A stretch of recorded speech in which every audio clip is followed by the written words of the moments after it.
Greetings, YouTube. Today I'll be talking about imagining Atlantis, and I quite like the stark simplicity of the cover. This just sailboat in the background and this collapsed building in the foreground on a placid, flat sea or lake or what have you. I think it's quite well done. Sometimes simplicity is the best. This book is not about Atlantis so much as about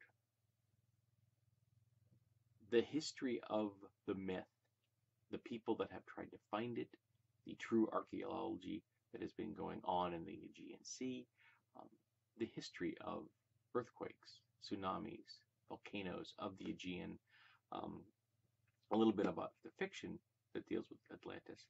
And in general, Atlantis is the focus, but it's very much about everything around Atlantis. Let me take a look at the chapter headings. Maybe kind of use them as my notes. There we go. First of all, Plato invented Atlantis, folks. If any of you out there think that Atlantis is real, you're mistaken. Atlantis is as real as Narnia. And if you believe Narnia is real, I don't know what to say. And he actually didn't write a lot about it. He left some tantalizing pieces of information and pretty much used it as an illustration of a quote-unquote, ideal society. It was purely for political purposes. He was just using it as an example. Other authors have done this, of course, over the years. Plato did it a really long time ago, and as we well know, the older something is, the more gravitas it seems to acquire. So Plato's words seemed very important and profound, and he was talking about something that happened even earlier than his age. Because if you go by the strict definitions of the time spans that Plato was discussing, this is like 11,000 years ago from now. So that's a long time ago. Then one of the problems is the types of things he is discussing couldn't have happened because the societies that he is saying engaged with Atlantis, even if you think of Atlantis as its own little thing, that could have had technological marvels beyond those of the real world. The real world cultures that Atlantis was supposed to be interacting with just didn't have that level of technology. They didn't have those societal structures. They didn't exist in many cases. The countries that he is saying interacted with Atlantis just didn't exist at the time that this would have taken place. But that's not uncommon. A lot of times that people will project their culture into the past or future and consider it to have existed forever, or it will exist forever. Interestingly, I was the Majigowski Bible. I'm slaughtering that Polish word, and I apologize. And essentially, it's a heavily illustrated Bible.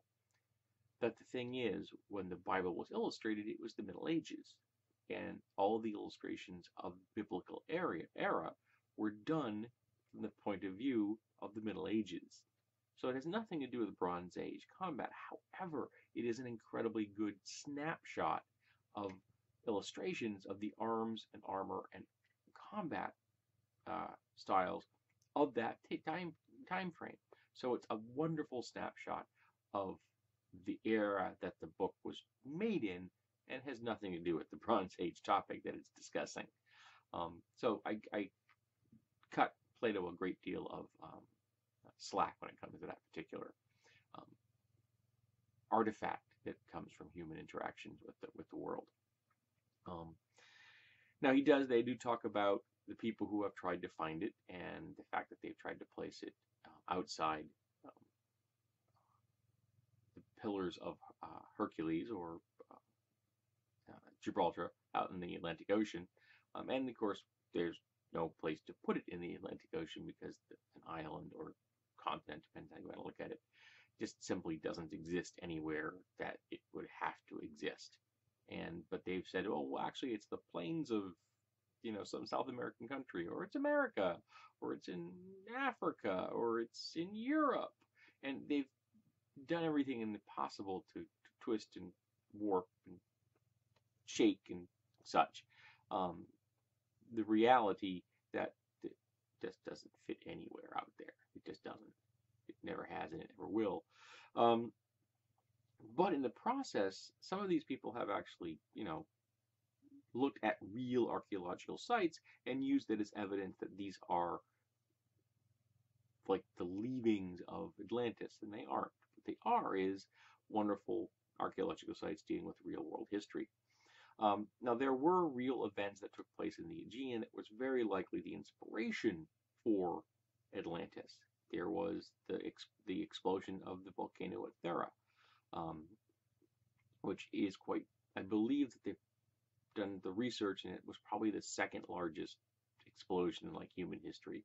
It's a big explosion. Interestingly, we have the absolute bona fide archaeological seismic, you know, we have the evidence the volcano exploded and that it did horrible damage to the world around it, and yet very few of the cultures of that era seem to have recorded it as an important event, which seems weird to me.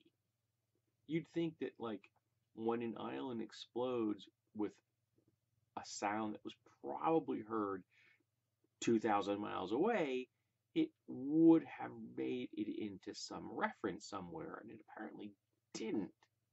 And that's weird in my book. But one guy, interestingly, felt that the explosion and resulting tsunamis from the explosion was the explanation for Moses's splitting of the Red Sea. That, as you know, I don't know if you know of this, but as when a tsunami hits, the oceans recede. So if you were standing on a beach and the water suddenly goes away, head to the highest point of land you can find as fast as you can, because the ocean is about to return, and when it comes back, it's going to kill you. I'm not joking. It will kill you. Run. But the idea is that when the oceans receded because of the explosion of Thera, Moses and his Jewish followers rushed through the now missing area of the ocean, because they were now running across the seabed. Though I imagine trying to run across the seabed would be almost impossible because it's probably muck, but regardless. And then when the ocean came back, it killed all those who were chasing them. I mean, that's the one person's theory. Yeah. And I'm not even touching on the people who are talking about Atlantis as aliens or psychic portals or things like that.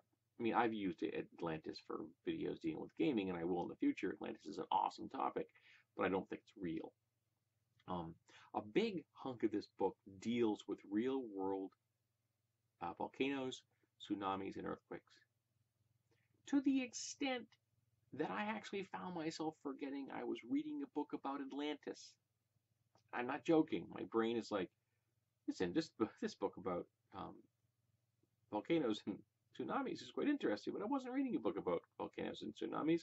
I was reading a book about Atlantis. So I think the section that dealt with real-world seismic events, while informative, was a little long. And the section that dealt with Atlantis in fiction, films, books, things like that, I think could have been a lot longer, because the author is an excellent researcher, good writer, and I think that topic, at least for me, would have been far more interesting to read about than the level of detail he put into the section dealing with real-world seismic events. Because I've read Krakatoa, the book, Krakatoa, depends how you want to pronounce it. So I know a fair amount about these things already. Maybe this is really interesting to folks that don't know, but I still think that chapter was a little long. I don't know how it got past an editor, what this guy said, Richard Ellis, how this guy convinced his editors that section really had to be as long as it was, but there you have it. He does get into the real-world personalities of the people that are doing the research in the Aegean, as well as some of their somewhat crackpot theories. For example, quite a few people have said that Plato wasn't discussing something that happened 9,000 years ago. Plato was discussing something that happened 900 years ago, because that puts it roughly into the same framework of the real-world seismic events that took place in the Aegean. But that's not what Plato was talking about. Plato was talking about a fictional event that happened so far in the past that he could write anything he wanted to, and the people of his era that were contemporary to Plato would not question him. So he put it 9,000 years from his era intentionally. Then again, he probably could have put it 900 years in the past, and still no one would have questioned it. Let's face it, if you talk to your average American and ask, what was happening right here, right now, 900 years ago, they're probably not going to have an answer, um, which is insulting to the Native American peoples, but it's beside the point. Um, so this is a little blurb on the front that says, this is quite simply the best book on Atlantis ever written. And that was from the Los Angeles Times Book Review. Now, I don't know if that's true, because there may be as many as 10,000 books on the topic of Atlantis, from the very scholarly to the utter whack job. In fact, I remember, wasn't there a TV series that dealt with Atlantis? Yeah, I'm trying to remember a family that got caught in the Bermuda Triangle and Atlantis and stuff. I think there was. I can't remember what it was called. But Atlantis pops up in, I know I actually have a copy of Stargate Atlantis. I haven't watched it, but I have a copy of it. I need to. And interesting, while reading this book, I found a copy of Disney's Atlantis, the special edition. So I'm going to watch that and listen to the commentary. So I can't tell you if this is the best book of Atlantis that you're ever going to read. It is, however, a very good book about Atlantis, particularly if you have an interest in volcanoes, tsunamis, and earthquakes, in relation to islands blowing up in the Aegean Sea and things like that. And in the history about the discoveries that they've made in the Aegean of real-world cultures that were decimated by these events, and ones that built legends about these events, that in the few cases they do exist, is quite fascinating. And of course, the discussion of Plato is almost always interesting. Always interesting to hear people talk about what they think about Plato. And sadly, the chapter dealing with the fictional versions of Atlantis and how they've been used, I thought was a little on the short side. I would have preferred more of that and less of the earthquakes, tsunamis, exploding volcanoes in the real world. But it's a good book. I really enjoyed it. It was a slow read. Some books seem to cruise at a faster pace than others, and to me, in my mind, this did not cruise well. But I did enjoy it, and if you are interested in this topic, I definitely think that you should give it a read. And of course, Amanda agrees, doesn't she?